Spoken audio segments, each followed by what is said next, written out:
ನಮಸ್ತೆ ಸ್ನೇಹಿತರೆ, ಇವತ್ತಿನ ಕ್ಲಾಸಲ್ಲಿ ನಾವು ಆನ್ಷಿಯಂಟ್ ಹಿಸ್ಟ್ರಿ ಆಫ್ ಇಂಡಿಯಾ, ಪ್ರಾಚೀನ ಭಾರತದ ಇತಿಹಾಸ ವಿಷಯವನ್ನು ನಾವು ಡಿಸ್ಕಷನ್ ಮಾಡ್ಕೊತಾ ಹೋಗ್ತಾ ಇದ್ದೀವಿ.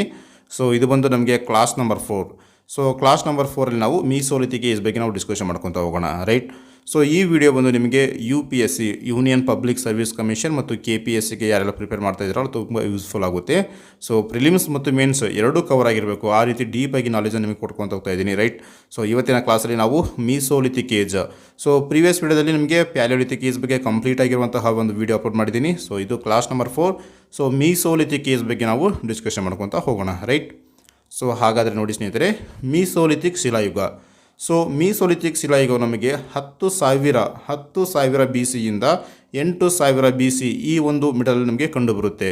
ಸೊ ಮೀಸೋಲಿಥಿಕ್ ಯುಗದ ಒಂದು ಕಾಲಾವಧಿ 10,000 BC ಯಿಂದ 8,000 BC. ಸೊ ಇಲ್ಲಿ 5 ಪ್ರಮುಖವಾಗಿರುವಂತಹ ಪಾಯಿಂಟ್ಸ್ ಬರುತ್ತೆ ನಮಗೆ ಸ್ನೇಹಿತರೆ. ನೋಡಿ, ಮೊದಲನೇ ಪಾಯಿಂಟ್ಸ್ ಬಂದು ನಮಗೆ ಸ್ಟೋನ್ಸ್ ಆರ್ ಡ್ರೆಸ್ಡ್. ಸೊ ಈ ಒಂದು ಮೀಸೋಲಿಥಿಕ್ ಯುಗದಲ್ಲಿ ನಮಗೆ ಕಲ್ಲುಗಳು, ನಯನಗೊಳಿಸಿದಂತಹ ಕಲ್ಲುಗಳು ಕಂಡುಬರುತ್ತೆ. ಸೊ ಅದೇ ರೀತಿ ಕಲ್ಲಿನ ಗಾತ್ರ ಕೂಡ ತುಂಬ ಚಿಕ್ಕದಾಗಿದೆ ಸ್ನೇಹಿತರೆ. ಸೊ ಈ ಯುಗದಲ್ಲಿ ಅಲ್ಲಿರುವಂತಹ ಜನರು, ಸೊ ಅವರು ಬಳಸುವಂತಹ ಕಲ್ಲಿನ ಗಾತ್ರ ತುಂಬ ಚಿಕ್ಕದಾಗಿರುತ್ತೆ. ಅದನ್ನು ನಾವು ಮೈಕ್ರೋಲಿಥ್ಸ್ ಅಂತೇಳಿ ಕರೆಯುತ್ತೇವೆ. ನೋಡಿ ಸ್ನೇಹಿತರೆ, ಸೊ ಕಲ್ಲಿನ ಗಾತ್ರ ಚಿಕ್ಕದಾಗಿದ್ದಾಗ ಈ ಸಣ್ಣ ಕಲ್ಲುಗಳು ಚರ್ಮದ ಕೆಲಸಗಳಿಗೆ ಮತ್ತು ಬುಟ್ಟಿ ತಯಾರಿಕೆಗೆ ಬಳಕೆ ಮಾಡುತ್ತಿದ್ದರು ಸ್ನೇಹಿತರೆ. ಸೊ ನೋಡಿ, ಚರ್ಮದ ಕೆಲಸಗಳಿಗೆ ಮತ್ತು ಬುಟ್ಟಿ ತಯಾರಿಕೆ ಮಾಡಲು ಬಳಸಲಾಗುತ್ತಿತ್ತು. ಸೊ ಅದೇ ರೀತಿ ಪ್ರಮುಖ ಆಗಿರುವಂಥ ಪಾಯಿಂಟ್ ಇದು ನೋಡಿ ಸ್ನೇಹಿತರೆ, ಈ ಯುಗದಲ್ಲಿ ಪ್ರಾಣಿಗಳ ಸಾಕಾಣೆ ಕೂಡ ಪ್ರಾರಂಭವಾಯಿತು ಸ್ನೇಹಿತರೆ. ಸೊ ಪ್ರಾಣಿಗಳ ಸಾಕಾಣಿಕೆ ಯಾವ ಒಂದು ಯುಗದಲ್ಲಿ ಪ್ರಾರಂಭವಾಗಿತ್ತು ಅಂತ ಕೇಳಿದಾಗ ಮೀಸೋಲಿಥಿಕ್ ಯುಗ. ಅದೇ ರೀತಿ ಮೀನುಗಾರಿಕೆ ಚಟುವಟಿಕೆ ಕೂಡ ಸೊ ಈ ಒಂದು ಯುಗದಲ್ಲಿ ಪ್ರಾರಂಭವಾಗುತ್ತೆ. ನೋಡಿ ಸ್ನೇಹಿತರೆ, ಕಲ್ಲಿನ ಗಾತ್ರ ತುಂಬ ಚಿಕ್ಕದಾಗಿರುತ್ತೆ. ಸೊ ಆದ ಒಂದು ಕಾರಣದಿಂದ ಸೊ ನೋಡಿ ಸ್ಟೋನ್ಸ್ ಆರ್ ಡ್ರೆಸ್ಡ್ ಸ್ನೇಹಿತರೆ. ಅದೇ ರೀತಿ ಕಲ್ಲಿನ ಗಾತ್ರ ಚಿಕ್ಕದಾಗಿರುತ್ತೆ.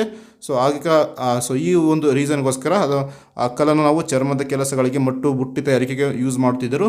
ಅದೇ ರೀತಿ ಪ್ರಾಣಿ ಸಾಗಾಣಿಕೆ ಕೂಡ ಪ್ರಾರಂಭವಾಗುತ್ತೆ ಮತ್ತು ಮೀನು ಸಾಗಾಣಿಕೆ ಸೊ ಈ ಒಂದು ಶಿಲಾಯುಗದಲ್ಲಿ ಪ್ರಾರಂಭ ಆಗುತ್ತೆ ಸ್ನೇಹಿತರೆ.